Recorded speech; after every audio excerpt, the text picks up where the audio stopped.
Pernah nggak sih kamu merasa ada dua orang yang mengalami kejadian yang sama, tapi memaknainya dengan cara yang berbeda-beda? Bagi sebagian orang, mungkin itu hanya peristiwa biasa, tapi bagi yang lain, itu bisa menjadi titik balik hidupnya.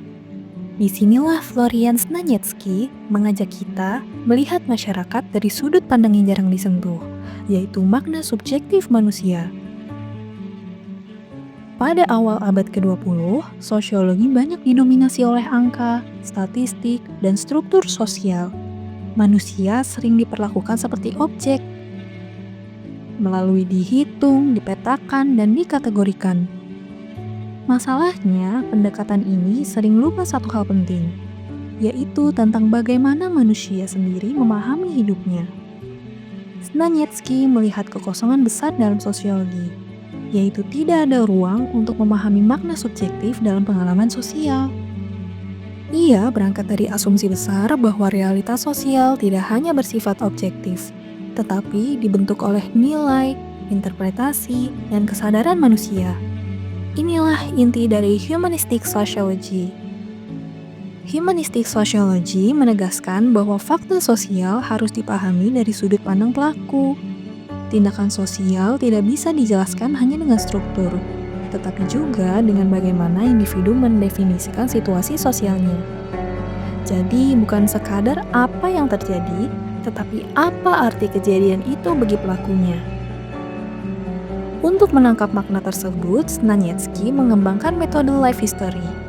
Metode ini menggali kisah hidup individu, yaitu melalui pengalaman, ingatan, konflik, dan nilai-nilai yang membentuk tindakan sosial mereka. Metode ini menjembatani objektivitas ilmiah dan subjektivitas manusia.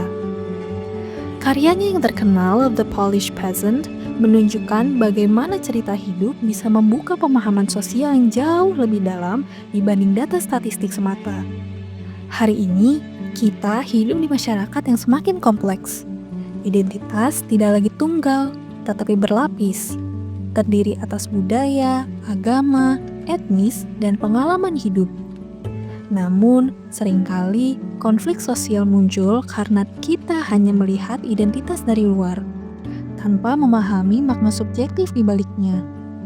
Di Indonesia, sebuah penelitian life history tentang keturunan Tionghoa Muslim menunjukkan hal ini dengan jelas.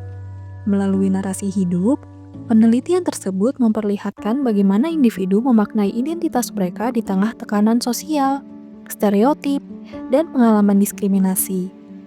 Identitas tidak mereka terima begitu saja, tetapi dinegosiasikan melalui pengalaman hidup sehari-hari.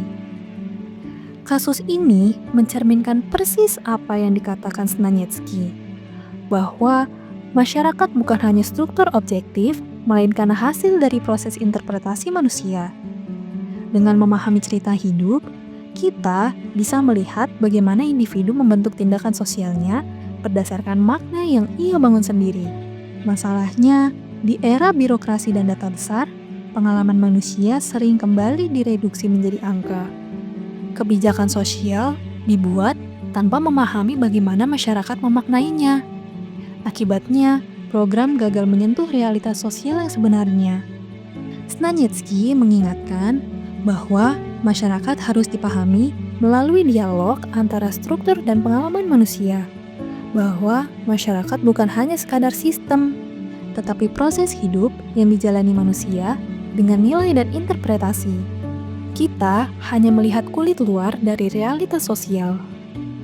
Menurutmu, apakah masyarakat hari ini terlalu fokus pada angka dan label dan lupa pada cerita manusia di baliknya?